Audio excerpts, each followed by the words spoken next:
So this is a presentation on the Kentucky MFT Beyond Graduate School. Congratulations, you've completed your Master's of Marriage and Family Therapy through Campbellsville University. You're probably wondering, now what? These are the next steps to becoming a licensed marriage and family therapist in Kentucky. So first, you'll need a contract with a board-approved supervisor. Over the course of 2 years, you'll need 1,000 hours of direct contact with clients and 200 hours with your supervisor. You can see 201 KAR 32035 for more specific supervision requirements. You will then need to submit the application, the fee, and documentation to become a marriage and family therapy associate. This can all be found on mft.ky.gov under Forms and Documents tab. You'll also need to pass the national exam. Info for this can be found on the amftrb.org website under Exam Info. After these requirements are met, you'll apply to become a licensed marriage and family therapist in Kentucky. Again, you'll have to submit an application, a fee, and the necessary documentation. And this can also be found on the mft.ky.gov Forms and Documents tab. It is also important that you know the laws and regulations that govern your profession. You can go to mft.ky.gov and click on the legal tab to see KAR and KRS. KAR are the Kentucky Administrative Regulations and KRS are the Kentucky Revised Statute. KAR and KRS, the Kentucky MFT must know this information. The KAR and KRS contains very important information, including but not limited to important definitions, processes to practice, the code of ethics, information about complaint and discipline procedures, and many other applicable documents. This information governs your practice as an LMFT in Kentucky. Stay informed and up to date. Claiming ignorance will not be an acceptable reason for not following these laws. You are held accountable for what is contained in the KRS and the KAR.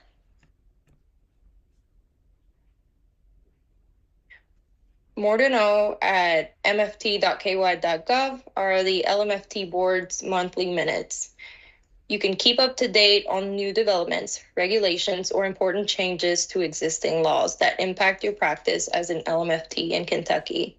Stay informed as the board undertakes its role to review complaints, applications, and new and old business. You can access this by clicking on the quick links, clicking on board members and meetings, scroll to the bottom, and then click on meeting minutes.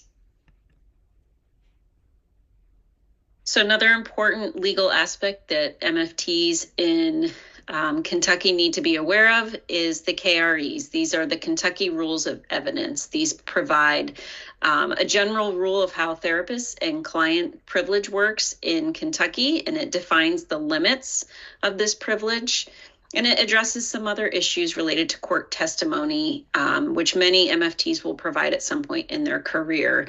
And the more specific one that we focus on is the KRE Rule 506. This is related to counselor-client privilege, and this can be found also at apps.legislature.ky.gov, and you can click on that link to find that, or just do a search for that. Your client has a right to refuse their confidential information being released, except under certain circumstances that are named in that KRE Rule 506. You cannot release their information unless they give you permission, or if there's a legal exception, or if it's court ordered by a judge. This is your client's privilege. Notice at this time, there's a gap in the law. The marriage and family associates are not included in this counselor-client privilege rule. Another important aspect that we need to be aware of is the AAMFT Code of Ethics. This is American Association for Marriage and Family Therapy, and this can be found at aamft.org, and you want to click on Enhanced Knowledge, go to Legal and Ethics, scroll to the bottom, and click on the Code of Ethics.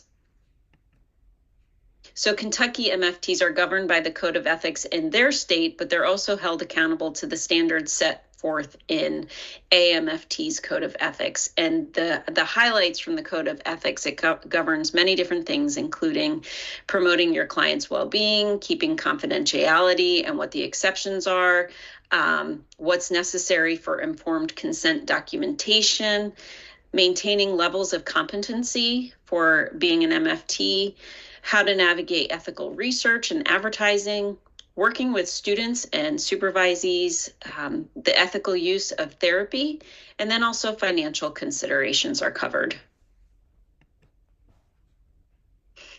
Another important part at the AMFT.org website is the legal and ethics page.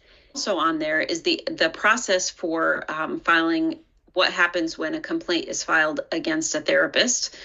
And then you can access legal and ethical consultations on the legal and ethics page. And then additional helpful ethics information for AMFT members is found on that legal and ethics page.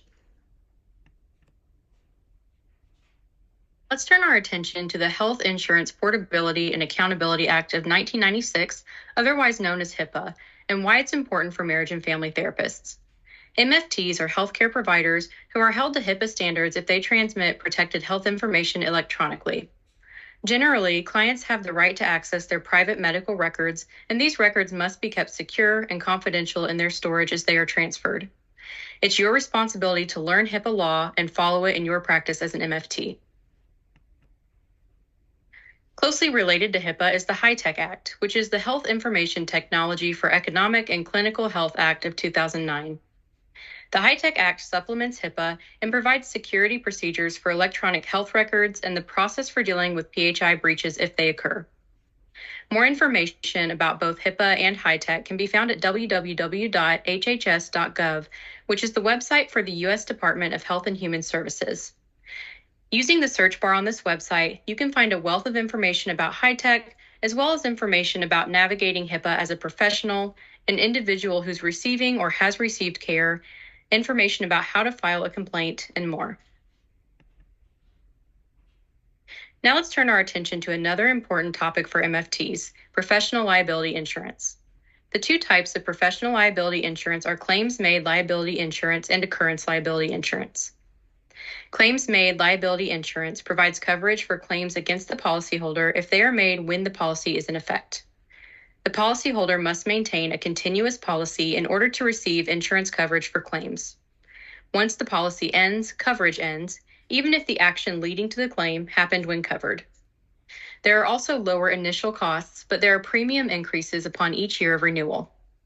On the other hand, occurrence liability insurance provides coverage for incidents that happen during the time the policy is in place, regardless of when the claim is submitted.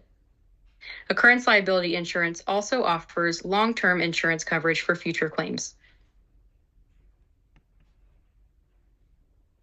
There are several reasons why occurrence liability insurance is the wiser choice for you to make as a marriage and family therapist. Firstly, your costs are fixed and known up front. Occurrence liability insurance also offers long-term coverage despite market fluctuations or future claims. It also offers coverage for claims if the event leading to the claim happened when you had the policy in place, no matter when the claim is made. With occurrence liability insurance, aggregate limitations accumulate and change each year without reducing the previous year's coverage limits. Finally, you can change policies without leaving gaps in your coverage or acquiring additional costs. Contacting a broker to discuss the strengths and potential limitations of an occurrence liability insurance policy can help you avoid distressing financial outcomes in the event that you have a claim submitted against you. Next, we'll talk about the professional identity of the MFT. Becoming a well-trained and competent marriage and family therapist involves a process of growth and development over time. Wilcoxon, 2015. Your ongoing education, supervisory experiences, and colleague relationships will shape you as a professional and allow you to practice as the MFT you aim to become. Through these processes and encounters, you will learn who you are, set aside your biases, and engage with clients by meeting them where they need you most. You will develop specializations and competencies to better treat your clients. Over time and with intentionality, you will become independent and confident as a marriage and family therapist. Becoming licensed to practice marriage and family therapy outside of Kentucky, you can visit the amftrb.org. You will go to students, MFT candidates, and licensees. Then you'll go to state requirements. Licensure outside of Kentucky, you can go to the same website under state requirements. The pathway to licensure in other states includes access to state licensing boards, compares state requirements, how to transfer test scores, and special information including for those who are seeking licensure in California.